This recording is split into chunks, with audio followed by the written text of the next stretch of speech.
This is a video about Carlos Castaneda and his works. What do they have to do with awakening and enlightenment?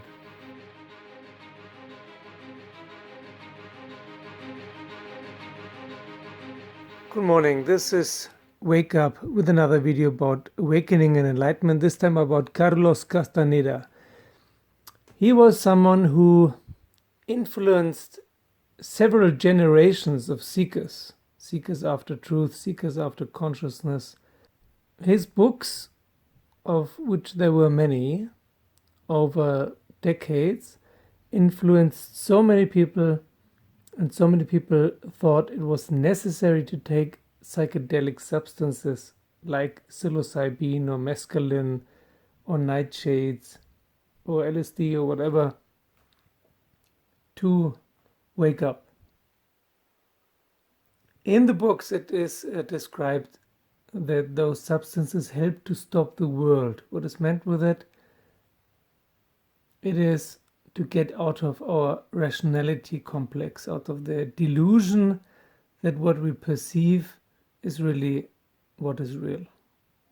Okay, you can use substances like that, but even he himself wrote that it's not necessary. It's only for the most stubborn minds that this method can be employed. But you don't need it to get into the other reality. And that was one of the main topics of Castaneda's books, was that there are two realities.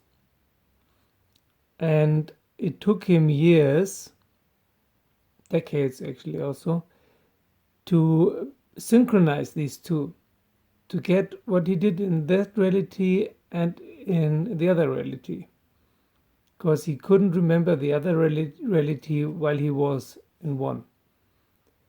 So this is very true. There are more than one reality. Actually, there are at least three, but he talks about two. And you can switch back and forth. But the trick is to be present in both.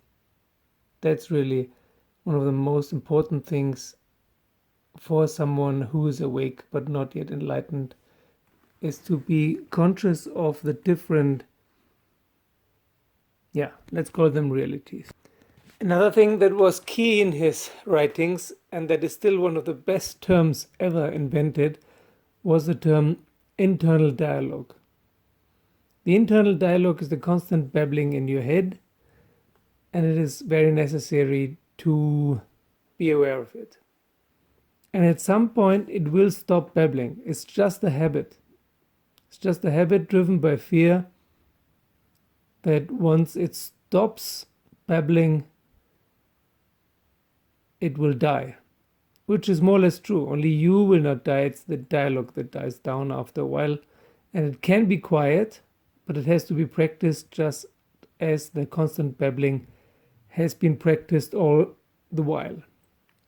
Because if you do not choose what you're doing or practicing, or where your attention goes, some default mode will set in. And the default mode is the internal dialogue. And the internal dialogue is pure falsehood. It will just babble away about anything, and nothing it says has anything to do with truth. Okay, that's the first two things. The two realities and bringing them together. Secondly, the internal dialogue.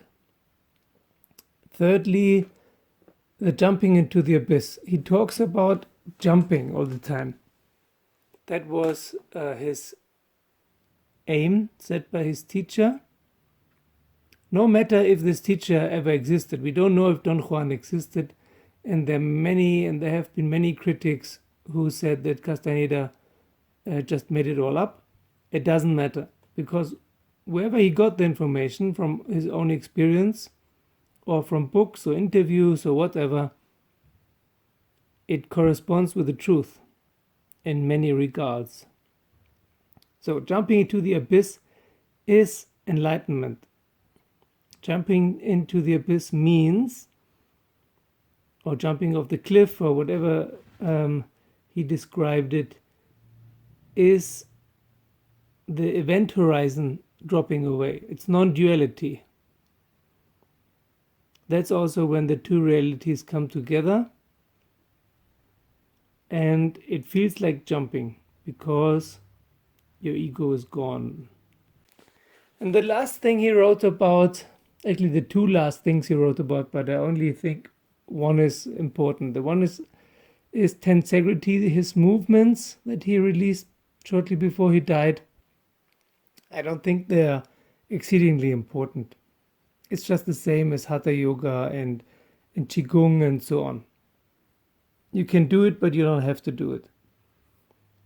But another thing that was important to him was bringing his life together, kind of tying up loose ends, understanding his life story, his biography, and tying up some loose ends, like apologizing to people he was an asshole, and then to let go of it, to let go of your history, because your story, your history is just a story. It's also not real. It's a part of your ego with which it defines itself and gives itself credibility and continuity. And to let go of the story, it's good to tie up loose ends. I think there's a very valid point of Castaneda here. No matter if his stories are true or not, what he writes has substance and truth. He influenced a lot of people. Some of them actually went and searched for shamans like Don Juan in Mexico, didn't find any, and then went further south, until they ended up in Peru or Ecuador. It became San Pedro or ayahuasca shamans, which is great. It's a great way to be a healer, if you want that. And of course, you can have glimpses into other realities, but it is not necessarily the same as the spiritual journey if enlightenment is what you're after. These kind of substances, they will help you to wake up, but they can also make you stuck there. It will not help you to enlightenment. So it's important to know that these substances are not the main message of Carlos Castaneda. It's just one possibility for stubborn minds to get ripped out of our delusion. But they're not necessary. But what is very important is that there are two realities, at least two, and not only do we have to learn how to perceive them, but also to build bridges and to remember what happened in which reality. Then the internal dialogue, that it can be turned off. The jump into the abyss is enlightenment, non-duality. And lastly, to give up your story, however dramatic it was. It's just an excuse of the ego to stop, to not go further. So Carlos Castaneda was also one of the, let's say, teachers, although I never met him, who influenced me most of all. I started reading him in my late teens when I was around 18, 19, and it was an important foundation. So I'm also looking back and see what these informations still are for me, if they're still valuable, how much they influence my worldview. And back then they did influence me a lot. So I went to Peru actually, and I talked to some shamans there. And when I was, I think it was 20, in my early 20s, I thought about going back to Peru and live there and pursue a career as a ayahuasca shaman actually. But I didn't do it. And it was the right choice for me. But some people did it and they're still there. And for anyone who really wants to take ayahuasca for health purposes or mind-blowing purposes, the possibility is still there to go there and try it out with professionals and see where it takes you. but it's not necessary. So anyway, I'm not a shaman, but it was a possibility at one point in my life. And that's also part of my story. But the story is not important anymore right now. Same as that I've lived in Oroville for many years in India.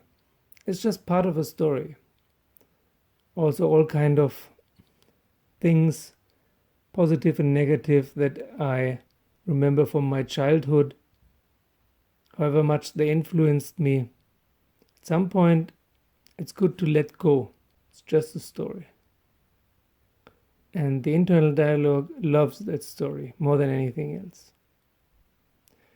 Okay, that's it for today. Thank you for listening. Thank you for subscribing or joining me on Patreon or sharing the video with your friends. And see you soon.